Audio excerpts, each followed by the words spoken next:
7 de abril de 1944. Entre Leipzig y Auschwitz, en Silesia, bajo control del Reich, el tren número 347 no se detuvo, no bajó la marcha, no alteró su trayecto. Las ruedas mantenían un compás regular sobre los rieles congelados, golpeando el metal con la exactitud fría de una muerte en desplazamiento. Eran las 6:47 de la mañana. La niebla se extendía sobre los campos y el cielo tenía un tono de ceniza apagada. En el cuarto vagón viajaban 92 personas. Habían sido 93 cuando el tren salió de Leipzig 2 horas antes. Pero 3 segundos después de cruzar el kilómetro 47, algo dejó de ocupar el lugar que le correspondía. Martha Klein tenía 17 años, medía 1,54 y pesaba 41 kilos cuando comprendió que no habría una segunda oportunidad. No hubo plan, ni señal, ni una bendición murmurada en la oscuridad. Solo el sonido metálico de las ruedas chocando con las uniones de la vía cada 2,3 segundos. El aire helado entrando por las rendijas del vagón como cuchillas invisibles y una certeza brutal grabada en cada célula de su cuerpo. Si no saltaba en ese instante, no lo haría jamás. El vagón tenía 9 metros de largo por 2,40 de ancho, con 93 cuerpos apretados contra la madera y el acero, 51 hombres y 42 mujeres. Respiraciones cortas, olor a miedo, a sudor, a orina que ya nadie podía controlar. La rendija de ventilación, en la parte superior, medía 30 centímetros de ancho por 15 de alto, demasiado estrecha para un hombre y demasiado alta para alcanzarla sin ayuda. Pero Martha pesaba 41 kilos y había aprendido algo durante los meses de hambre. Cuando el cuerpo se reduce, el instinto se afila. Nadie gritó cuando ella se desplazó hacia la pared lateral, porque gritar era invitar a la muerte, porque todos sabían a dónde iban, porque habían visto el humo de Treblinka y escuchado los rumores sobre Sobibor. Lo habían leído en los ojos de los guardias, esa verdad que ningún documento oficial confirmaba. Aquello no era un traslado a campos de trabajo, era un viaje hacia el final. En ese vagón, el silencio era el último gesto de dignidad que les quedaba. Martha no era alta. Sus manos eran pequeñas y delicadas. Manos que antes cosían vestidos de seda para mujeres alemanas, que dejaron de sostenerle la mirada en 1938. Ahora, esas mismas manos se aferraban a la madera astillada con una fuerza que no nacía de los músculos, sino del terror, de la rabia y de una voluntad pura de no morir convertida en un número de una lista mecanografiada. Se impulsó con las piernas, dejando que colgaran primero, los pies buscando apoyo donde no existía nada, mientras el viento le azotaba el rostro con violencia de látigo. El tren avanzaba a 52 kilómetros por hora. No miró hacia abajo, no pensó en el ángulo de la caída ni calculó probabilidades. Durante 3 segundos exactos, 1, 2, 3, su cuerpo quedó suspendido entre 2 destinos. Uno ya escrito en archivos oficiales, y otro completamente desconocido, hecho de tierra, oscuridad, dolor, y la posibilidad estadística de morir al impactar. Saltó. El golpe fue seco y brutal, como si la tierra intentara rechazarla. El mundo giró. Cielo, bosque, vías y nieve se mezclaron en un torbellino que su mente no lograba ordenar. El aire escapó de sus pulmones en un grito sin sonido que nadie oyó. El hombro izquierdo crujió al golpear primero.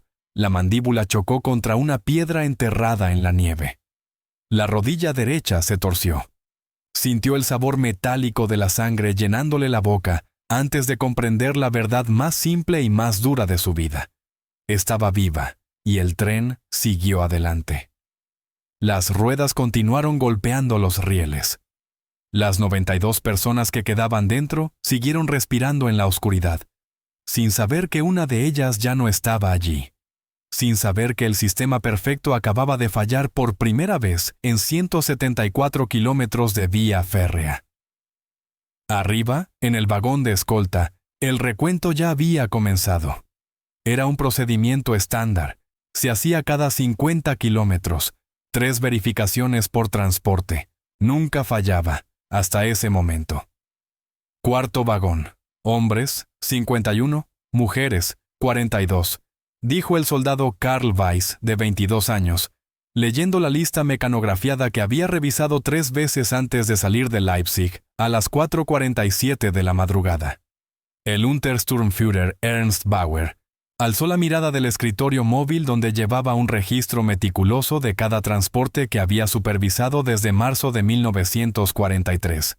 Tenía 29 años, un título en Administración Ferroviaria de la Universidad de Berlín y una convicción casi religiosa de que los números no mienten. Para él, los números eran la única verdad en un mundo saturado de propaganda y engaños. No tenían ideología, no discutían. Simplemente existían, repitió con calma, sin alzar la voz. Cuarto vagón, 93 al inicio del trayecto, ahora 92. Bauer permaneció en silencio durante 11 segundos exactos. Su mano derecha, sujetando una pluma Montblanc heredada de su padre, quedó suspendida a medio centímetro del papel. Su mente, entrenada para procesar datos con precisión mecánica, repasó cada posibilidad. Error en el conteo inicial. Improbable. Lo había verificado él mismo. Muerte durante el trayecto. Posible. Pero el protocolo exigía notificación inmediata. Fuga. Imposible. Los vagones iban sellados desde el exterior, y aún así, la ecuación no cerraba. 93 menos 92 era 1. Un número ausente, una fisura en el sistema. Bauer se puso de pie, caminó hasta la cabina del conductor, levantó el teléfono de campaña que enlazaba todos los vagones y pronunció las 3 palabras que convertirían a Martha Klein en la única persona cuyo rastro la SS jamás logró cerrar. Detengan el tren. El convoy se detuvo 7 kilómetros más adelante, a las 7:04 de la mañana, en un punto sin nombre entre Königseld y Riesenbach. Los perros llegaron primero. 3 pastores alemanes entrenados para rastrear a temperaturas bajo cero. Después, las linternas y luego los gritos. 9 soldados regresaron corriendo por la vía, sobre la grava helada, con órdenes claras. No disparar hasta confirmar el objetivo. Pero cuando alcanzaron el kilómetro 47 a las 7:31, no había nada, ni cuerpo ni suficiente rastro de sangre para certificar una muerte. Solo nieve pisoteada en el terraplén, ramas rotas a 4 metros de la vía, y un silencio que olía a imposibilidad. Bauer ordenó ampliar la búsqueda. Primero 200 metros a cada lado, luego 500, después 1 kilómetro. Los perros ladraban, corrían en círculos, levantaban las orejas, pero no encontraban nada. Las linternas barrían troncos, arbustos cubiertos de nieve y sombras que parecían cuerpos, aunque solo eran ramas. Y cuanto más buscaban, más crecía en Bauer una sensación desconocida para él, en 18 meses supervisando transportes. La de haber perdido algo que no debía perderse, porque en los registros de la SS, una persona extraviada no era solo un número en rojo, era una falla, una grieta, una prueba escrita de que el sistema no era perfecto. Y si el sistema no lo era, entonces la arquitectura ideológica que lo sostenía tampoco. Ernst Bauer había dedicado su carrera a perfeccionar ese sistema, no por fanatismo, sino por obsesión matemática. En un mundo caótico, la burocracia le parecía el único orden posible. Esa noche, a las 9:34, cuando los equipos regresaron sin resultados, escribió en su informe personal: Martha Klein, judía, 17 años, Leipzig, perdida durante el tránsito, sin cuerpo confirmado, sin explicación lógica. En ese instante, Martha dejó de ser una prisionera y se convirtió en un fantasma que perseguiría a la burocracia nazi durante 41 días. Cuéntame en los comentarios desde qué ciudad y país estás viendo esto. Quiero saber desde dónde acompañas a quienes la historia intentó silenciar. En abril de 1944, el Tercer Reich estaba perdiendo la guerra en 2 frentes, pero aún ganaba la carrera contra el tiempo para borrar toda evidencia de su crimen más organizado. Los trenes con destino a Auschwitz-Birkenau Partían cada 48 horas desde decenas de ciudades ocupadas, y Leipzig, en la Alta Silesia, era uno de los nodos clave de todo el engranaje. Desde allí salían convoyes cargados sobre todo con judíos alemanes y checos que aún quedaban tras 6 años de deportaciones sistemáticas. El mecanismo funcionaba con una precisión industrial que habría impresionado a cualquier ingeniero. Cada transporte quedaba registrado en 3 copias. Una para el comandante del tren, otra para el campo de destino y una más para los archivos centrales en Berlín. Cada vagón tenía un número. Cada persona era contada 3 veces. Al subir, durante el trayecto cada 50 kilómetros y al bajar en la rampa de selección. No había lugar para errores ni espacio para improvisar, porque en la lógica nazi, el error no era solo administrativo, era ideológico. Si el sistema fallaba, se quebraba la promesa de control total. Si una persona desaparecía de los registros, también se desvanecía la ilusión de que todo estaba bajo control. Las rutas se estudiaban al detalle para evitar grandes poblaciones.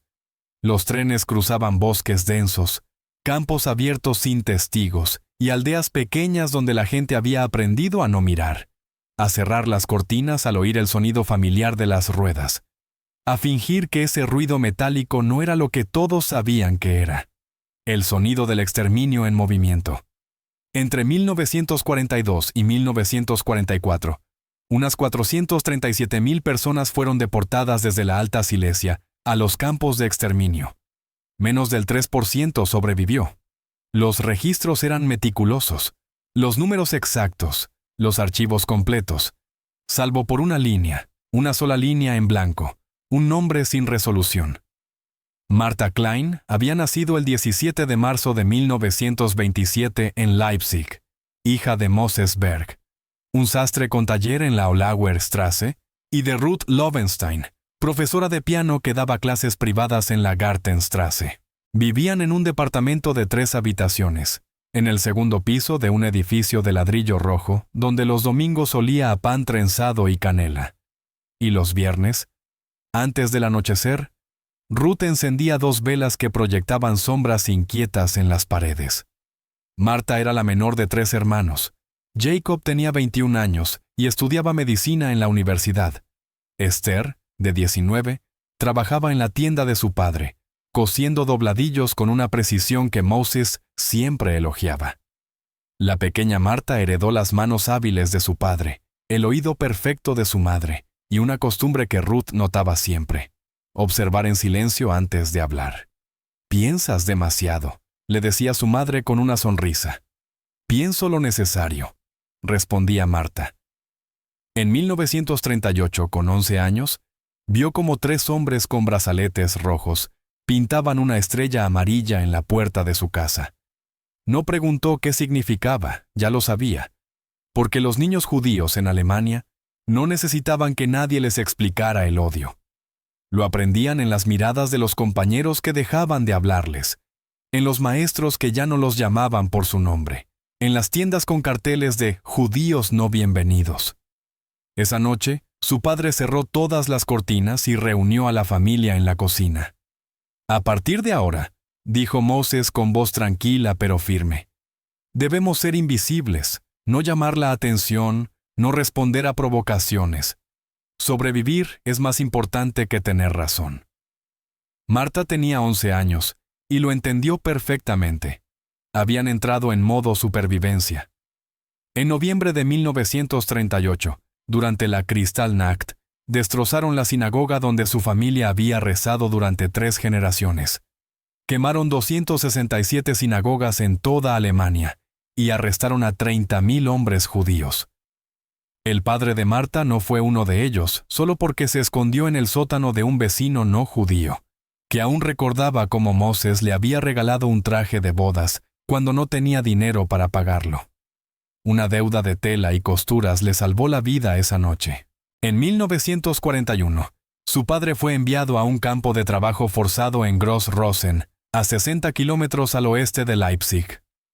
Moses Berg tenía 52 años, manos de artesano y un corazón débil que a nadie en la administración nazi le pareció relevante. Le dieron 12 horas para despedirse.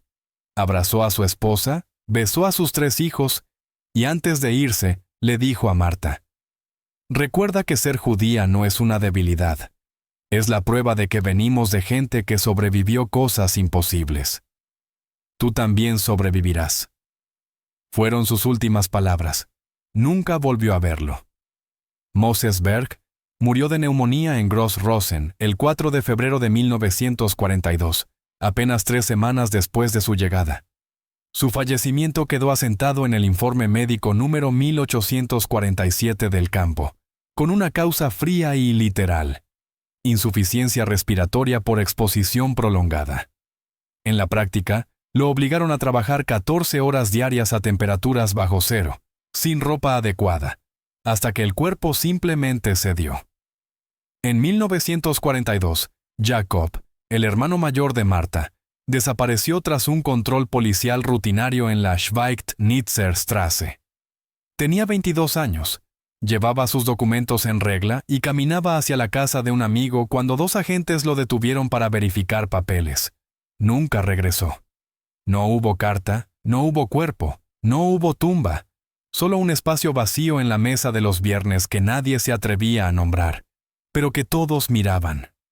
Ruth dejó de tocar el piano después de eso, porque la música necesita esperanza, y la esperanza se había convertido en un lujo que ya no podían permitirse.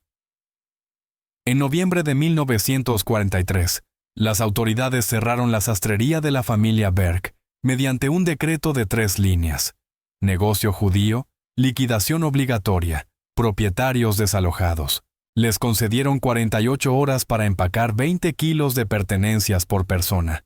Todo lo demás, los muebles que Moses había comprado con años de ahorro, el piano de Ruth, las fotografías de 3 generaciones, los vestidos que Esther nunca terminaría de coser, sería confiscado para su redistribución entre ciudadanos alemanes.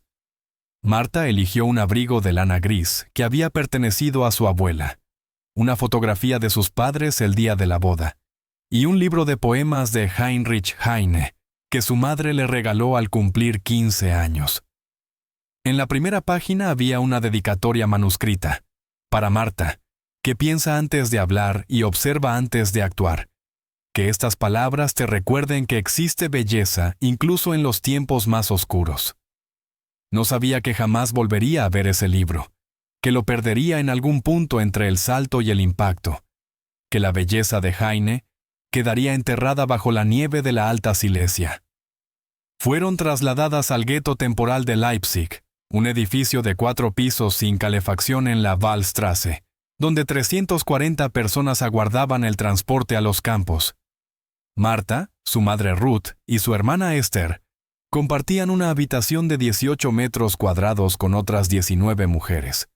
Dormían en el suelo, sobre mantas finas, comían pan negro y sopa de repollo una vez al día. Y cada mañana, a las 6 en punto, un oficial leía en voz alta los nombres de quienes partirían esa noche. El 6 de abril de 1944, pronunció 3 seguidos: Ruth Berg, Esther Berg, Marta Berg. Su madre no lloró ni gritó ni abrazó a nadie con dramatismo. Simplemente tomó las manos de sus hijas y dijo con firmeza: «Nos mantendremos juntas, pase lo que pase, juntas». Pero Marta, que había heredado de su padre la capacidad de leer entre líneas, conocía la verdad. En los transportes, las familias no permanecían unidas. Los fuertes iban a un lado, los débiles a otro. Los mayores desaparecían primero y su madre tenía 49 años. Esa noche, en la oscuridad de la habitación compartida, una mujer anciana cuyo nombre Marta nunca supo, le susurró al oído: «Si ves una oportunidad, tómala. No importa cuán imposible parezca ni si crees que vas a morir, porque morir intentando es mejor que morir sin haber intentado nada». Marta no respondió, pero guardó esas palabras en un lugar más profundo que la memoria, el mismo donde conservaba la imagen de su padre despidiéndose y el sonido del piano de su madre. A la mañana siguiente, a las 4:47, 93 personas fueron empujadas al cuarto vagón del tren número 347. Entre ellas, Marta Klein apretaba la mano de su madre con una fuerza que nunca había usado, porque en el fondo sabía que sería la última vez. El vagón se cerró, el candado quedó sellado y el tren partió hacia el este, hacia Auschwitz-Birkenau, hacia el final de casi todo, pero no de Marta. El interior del vagón era tan oscuro como una tumba. La única claridad entraba por la rendija superior, un rectángulo gris de 30 por 15 centímetros que parecía burlarse de todos con su promesa imposible de escape. Marta estaba en la esquina trasera, apretada entre su madre y una mujer que temblaba sin control. No había espacio para sentarse ni aire suficiente para respirar hondo. Solo el olor de cuerpos comprimidos, de miedo vuelto sudor, de orina que ya nadie podía contener porque no existía balde capaz de servir a 93 personas. Durante la primera hora nadie habló. El tren avanzaba despacio entre las últimas casas de Leipzig, y Marta miraba por la rendija. Vio gente en las ventanas, niños camino a la escuela, tenderos abriendo sus locales, un hombre leyendo el periódico en un café. Vida normal. Como si a 200 metros no hubiera un vagón sellado lleno de personas que sabían que iban a morir. Pero nadie miraba el tren, porque mirar era admitir, y admitir era volverse cómplice. Ruth sostenía las manos de sus dos hijas sin decir nada, porque no había nada que decir. Esther tenía los ojos cerrados y los labios moviéndose en una oración muda que nadie escuchaba. En la segunda hora el tren aceleró. Ya no había ciudad, solo campos nevados hasta el horizonte, bosques oscuros y un cielo plomizo del color de la ceniza. Alguien pidió agua y nadie tenía. Una mujer comenzó a rezar en hebreo en voz baja. Un anciano tosía sin parar, cada acceso más débil que el anterior. Marta seguía fija en la rendija y su madre reconoció esa mirada. Era la misma que había tenido cuando decidió aprender a coser a los 9 años. La misma cuando se empeñó en memorizar los poemas de Heine a los 14. La mirada de quien no solo piensa, sino que planea. No, susurró Ruth.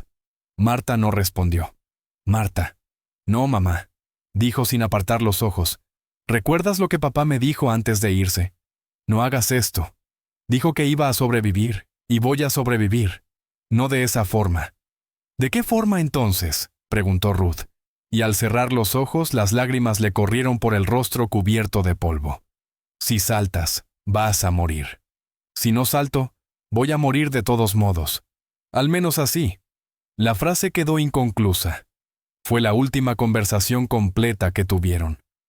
A las 6:44 de la mañana, Marta se movió hacia la pared del vagón, y nadie la detuvo porque todos habían pensado lo mismo. Todos habían mirado esa rendija. Pero solo ella era lo bastante pequeña. Solo ella pesaba 41 kilos. Solo ella tenía manos entrenadas para trepar madera astillada. Se impulsó apoyando los pies en los hombros de 2 hombres que entendieron sin palabras. Ellos la sostuvieron y la empujaron hacia arriba.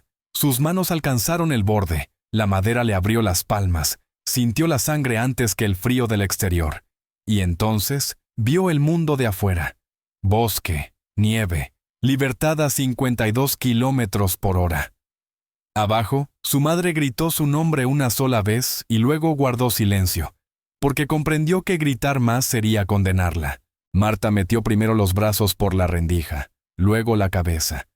El viento le azotó el rostro, el tren rugía, las ruedas golpeaban, y todo su cuerpo le gritaba que no lo hiciera, pero su padre le había dicho que sobreviviría, y ella le creyó. Saltó. 3 segundos de caída libre. 1. El mundo giró. 2. El cielo cambió de lugar con la tierra. 3. El impacto. El golpe fue como si le arrancaran todos los huesos a la vez y rodó 11 metros por el terraplén cubierto de nieve. El hombro se dislocó con un chasquido que oyó antes de sentir. La mandíbula chocó contra una piedra. La boca se llenó de sangre. La rodilla se torció en un ángulo imposible y perdió el conocimiento durante 9 minutos. Cuando despertó, el tren había desaparecido. Solo quedaban el silencio del bosque y una certeza grabada en cada nervio roto de su cuerpo. Sigue moviéndote o mueres aquí. Se arrastró. No podía caminar. El brazo izquierdo colgaba inútil, y cada respiración era como tragar vidrio molido. Pero avanzó centímetro a centímetro, árbol a árbol, porque detenerse significaba congelarse, y congelarse significaba que Bauer ganaría. Aún no conocía su nombre, pero sabía que alguien la buscaría, porque en el sistema nazi nadie desaparecía sin consecuencias. La primera noche la pasó escondida en un hueco entre las raíces de un roble enorme, temblando, sin fuego ni comida, sin saber si llegaría a ver el amanecer. Escuchaba el bosque respirar, el viento entre las ramas, el crujido de la nieve y, a lo lejos, como un eco salido de una pesadilla, el ladrido de perros que la buscaban.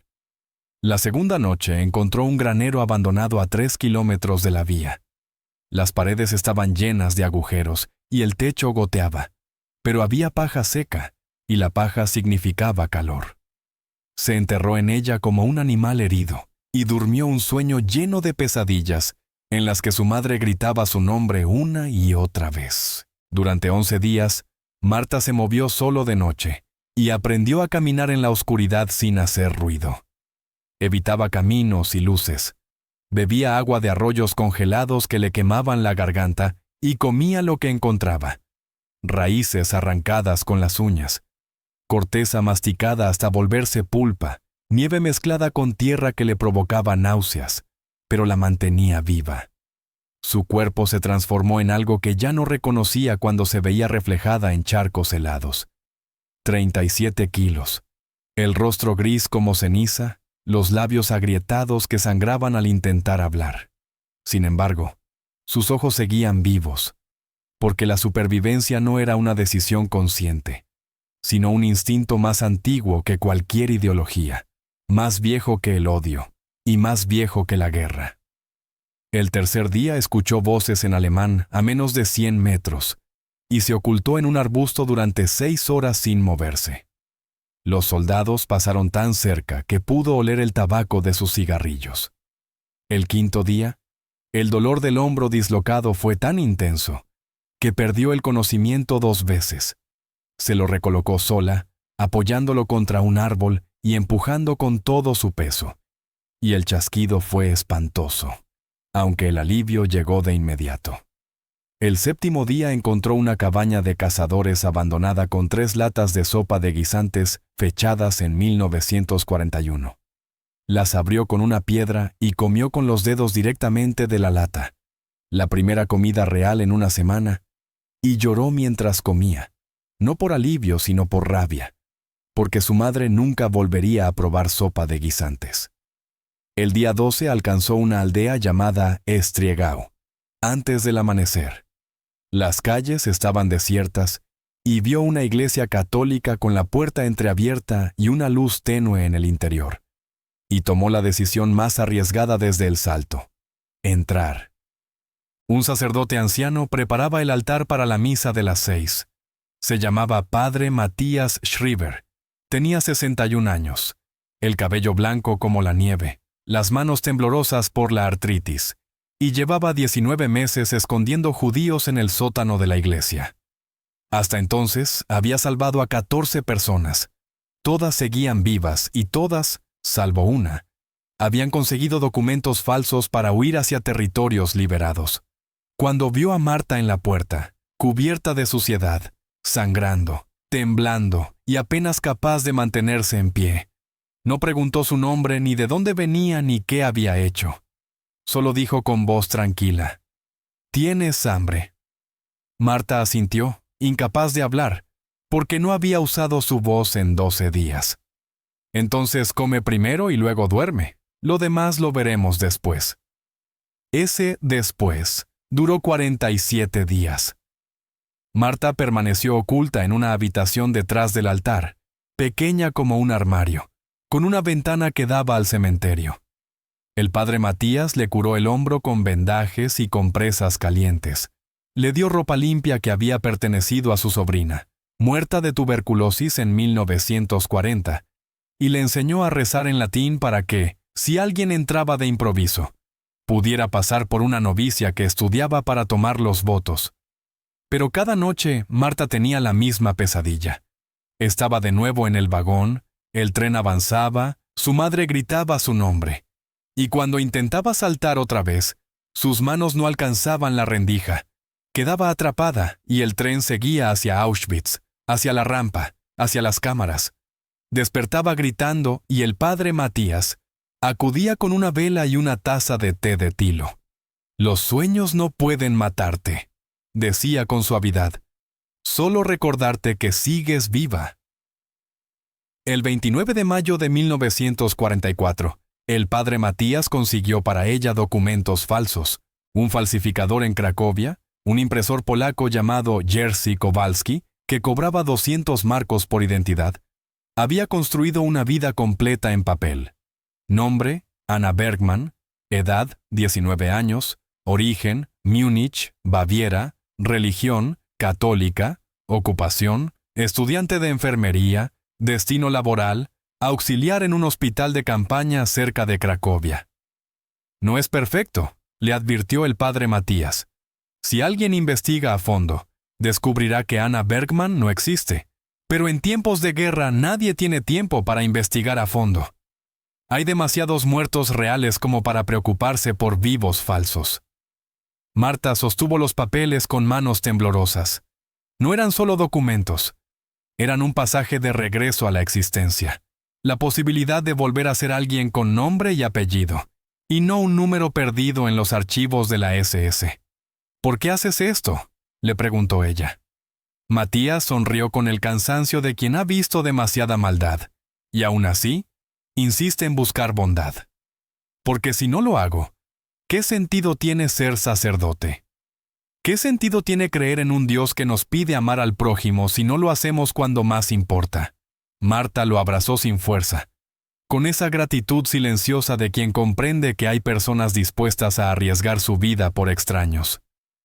El 3 de junio de 1944, Anna Bergman llegó a un hospital de campaña en las afueras de Cracovia, un edificio de 3 pisos que antes había sido una escuela y que ahora estaba lleno de soldados alemanes, heridos que regresaban del frente oriental. Faltaban brazos, faltaban piernas, faltaban ojos, faltaban futuros.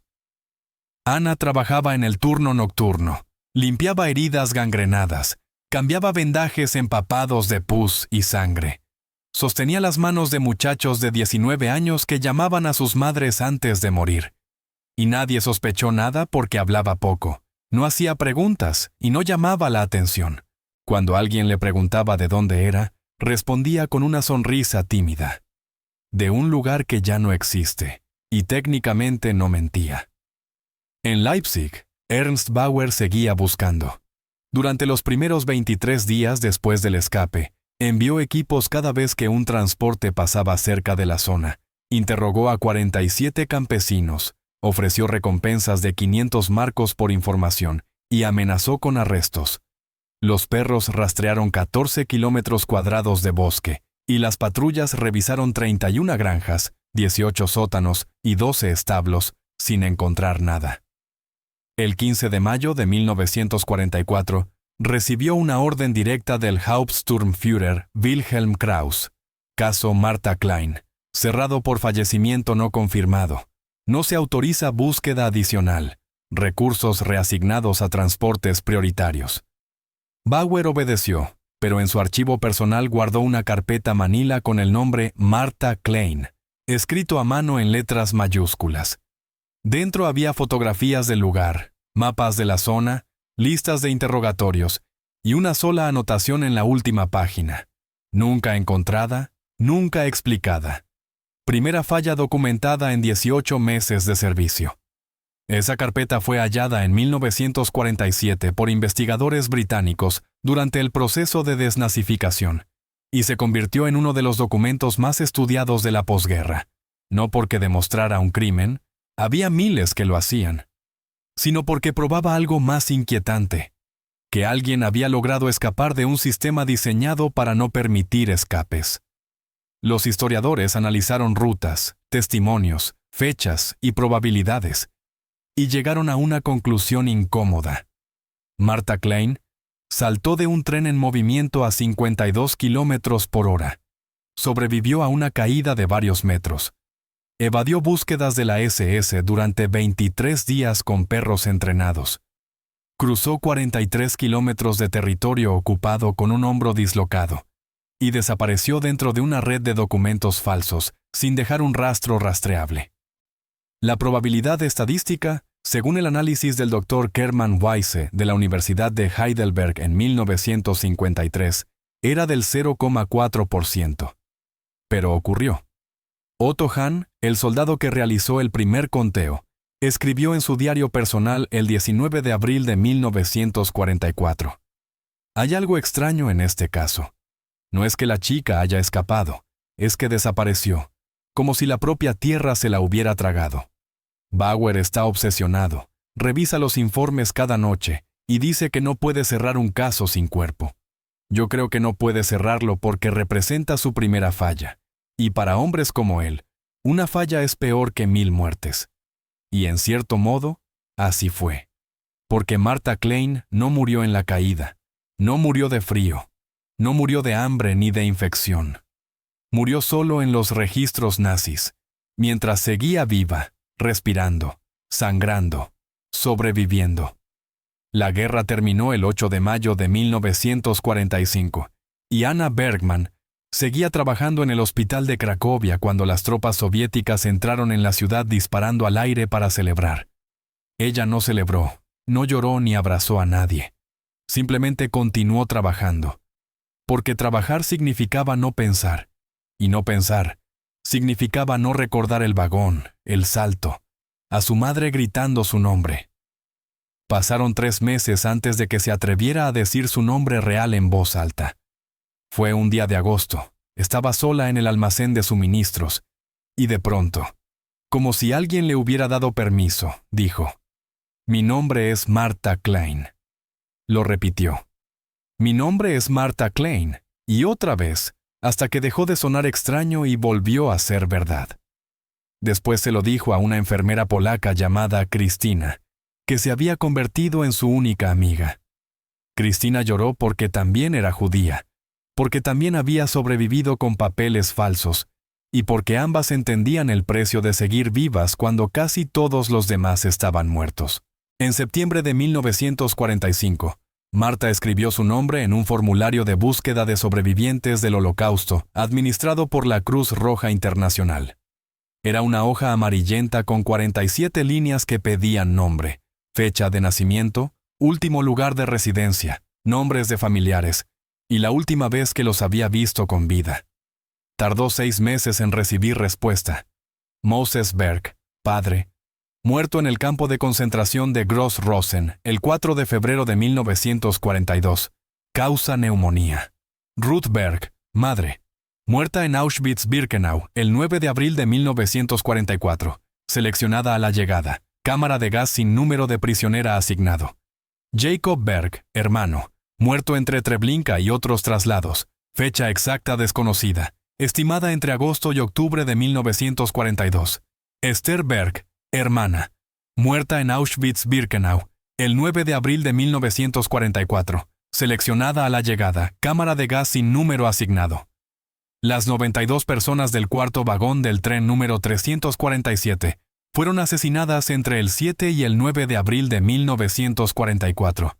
Solo 11 sobrevivieron a la selección inicial, y de esos 11, apenas 3 llegaron vivos a la liberación del campo en enero de 1945.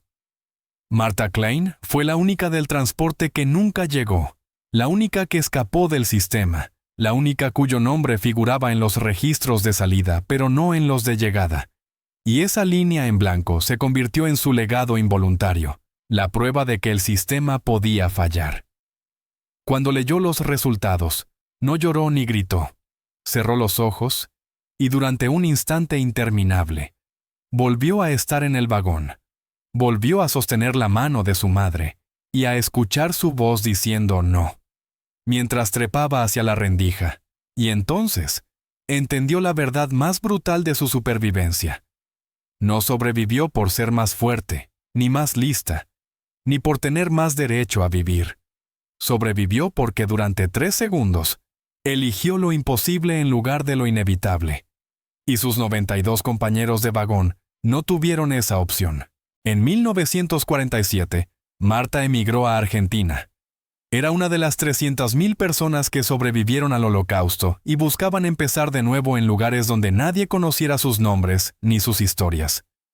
Llegó a Buenos Aires en septiembre con una maleta prestada, $40 donados por la Cruz Roja y 2 identidades, la real y la falsa, y eligió quedarse con la real. Se casó en 1950 con Tomás Lewandowski, un ingeniero polaco que había sobrevivido 5 años en campos de prisioneros de guerra. Él entendía el silencio, entendía las pesadillas, y entendía que hay historias que no se cuentan, solo se cargan. Tuvieron 2 hijos, David en 1952 y Miriam en 1954. Abrió una pequeña sastrería en el barrio 11, el corazón de la comunidad judía de Buenos Aires. Y durante 40 años no habló de Leipzig, no habló del tren, no habló de aquellos 3 segundos.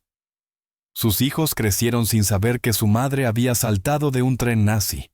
Sus nietos también crecieron sin saber que su abuela había sido perseguida por la SS durante 23 días, porque Marta había aprendido algo esencial en aquel vagón oscuro. El silencio no era debilidad, era supervivencia. Hablar significaba revivir, y revivir era morir un poco cada vez. No fue hasta 1989 cuando un historiador alemán, el Dr. Klaus Hoffmann, publicó un estudio titulado Transportes incompletos, fallas documentadas en el sistema de deportación nazi 1942-1945, y el nombre de Marta Klein volvió a aparecer en documentos públicos. Hoffmann había identificado 37 casos en toda Europa de personas que desaparecieron durante transportes sin confirmación de muerte. De esos 37, logró rastrear a 12 sobrevivientes. El resto había muerto sin registro o se había perdido en el caos de la guerra. Envió cartas a 340 direcciones en Argentina, buscando sobrevivientes de transportes que partieron de Leipzig entre 1943 y 1944. Y solo una persona respondió. La carta, escrita a mano en papel amarillento, decía: Dr. Hoffmann, mi nombre era Marta Klein. Salté del tren número 347 el 7 de abril de 1944, cerca del kilómetro 47 entre Leipzig y Auschwitz. Sobreviví por una suerte estadísticamente imposible, pero las 92 personas que no saltaron no tuvieron siquiera esa opción. Ese es el número que importa. No el 1 que escapó, sino los 92 que no pudieron. Mi madre murió en la cámara de gas 2 días después de que yo saltara. Mi hermana también. Si me hubiera quedado, habría muerto con ellas. Pero entonces no habría nadie para recordar sus nombres. Sobreviví no por heroísmo, sino por instinto. Y he cargado esa supervivencia como una deuda que nunca podré pagar. Puede usar mi historia para su investigación. Pero recuerde, no soy especial. Solo tuve 3 segundos de oportunidad y los tomé. Eso no me convierte en heroína, me hace afortunada, y la fortuna en una guerra es el privilegio más injusto de todos. Atentamente, Marta Klein, hoy Lewandowski, Buenos Aires, Argentina. Esa carta fue publicada en el estudio de Hoffmann y cambió la manera en que muchos historiadores entendían el Holocausto. Porque durante décadas la narrativa había sido de víctimas pasivas y perpetradores activos, y Marta representaba algo más complejo. Resistencia individual dentro de un sistema diseñado para borrar toda individualidad. En 1995, a los 68 años, Marta fue invitada a dar testimonio en el Museo del Holocausto de Washington. Voló desde Buenos Aires con su hija Miriam, que llevaba años insistiendo en que contara su historia. Subió al escenario, se sentó frente a un micrófono ante 240 personas que esperaban escuchar un relato de heroísmo, y durante 11 segundos no dijo nada. Solo miró al público como si estuviera contando, verificando, asegurándose de que todos estuvieran realmente allí. Luego, habló con una voz tranquila, sin dramatismo, como quien narra algo que ocurrió hace tanto tiempo que ya no duele igual. Solo arde con un dolor sordo y constante. Contó la caída, el bosque, el sacerdote, los documentos falsos, el hospital, la guerra y el silencio posterior. Y al final dijo algo que las 240 personas presentes nunca olvidarían. No soy una heroína, soy una sobreviviente, y hay una diferencia enorme entre ambas cosas. La heroína elige salvar a otros, la sobreviviente solo elige no morir. Yo no salvé a nadie, solo me salvé a mí misma, y durante 50 años no supe si eso era suficiente, si tenía derecho a estar viva cuando 92 personas murieron en ese mismo vagón, si mi supervivencia fue un regalo o una condena. Ahora, a los 68 años, entendió que no tenía que elegir, era ambas cosas, y siempre lo sería. Alguien del público le preguntó si había perdonado a los nazis. Hubo un silencio largo, pesado. Luego respondió: no se perdona lo imperdonable. Se vive con ello o se muere por ello. Yo elegí vivir, no por los nazis, sino a pesar de ellos. Porque cada día que respiro es un día que no pudieron quitarme. Y eso, en su pequeña e insignificante manera, es mi venganza. Martha Klein murió el 14 de marzo de 2003 en Buenos Aires, a los 76 años. Fue enterrada junto a su esposo en el cementerio judío de La Tablada. Asistieron 150 personas, la mitad familiares, la otra mitad sobrevivientes del Holocausto que conocían su historia. En su lápida quedó grabada una frase en alemán que ella había dejado escrita en su testamento. Ich bin gesprungen, salté. No dice dónde cayó, no dice si sobrevivió, no explica por qué lo hizo, solo dice que lo hizo, y al final eso fue suficiente. En Alemania, el archivo de la SS con el nombre de Martha Klein sigue abierto en los archivos federales de Berlín. Cualquier investigador puede solicitarlo. Llega en una carpeta manila del tamaño de un cuaderno. Dentro hay 23 páginas de informes, 7 mapas de búsqueda, 14 fotografías del lugar, 47 testimonios de campesinos interrogados y una última línea escrita a mano por Ernst Bauer, el 15 de mayo de 1944. Caso cerrado administrativamente, nunca cerrado humanamente, porque Bauer nunca firmó el documento oficial que certificaba su muerte. Nunca apareció el cuerpo, nunca pudo demostrarse que había muerto. Y en los registros históricos de la Segunda Guerra Mundial, Martha Klein figura en una categoría creada solo para ella. Escapada sin rastro confirmado, única en el registro de Leipzig. La Gestapo la buscó durante 23 días. Los perros rastrearon 14 kilómetros cuadrados. Los soldados interrogaron a 47 campesinos. Bauer redactó 11 informes oficiales. Krauss cerró el caso 3 veces sobre el papel, pero nunca la encontraron. Porque Martha no solo saltó de un tren, saltó fuera del sistema, fuera de los registros, fuera de la lógica que afirmaba que los judíos no escapaban, que las chicas de 17 años no sobrevivían, que los números siempre cerraban. Y al hacerlo, dejó un vacío en los archivos nazis. Un hueco que ni siquiera 60 años de investigación histórica lograron llenar por completo. Martha Kohler-Kigelt, la campesina que vio caer a Martha aquella mañana de abril, murió en 1981 a los 89 años. En su testamento dejó una carta sellada que debía abrirse solo después de su muerte. Sus hijos la encontraron en un cajón cerrado con llave. La carta, escrita en 1979, decía: ¿a quien corresponda? El 7 de abril de 1944 vi caer a una chica de un tren que pasaba cerca de mi casa. Tenía 52 años y estaba tendiendo ropa. El tren pasó como siempre, pero esa mañana algo fue distinto.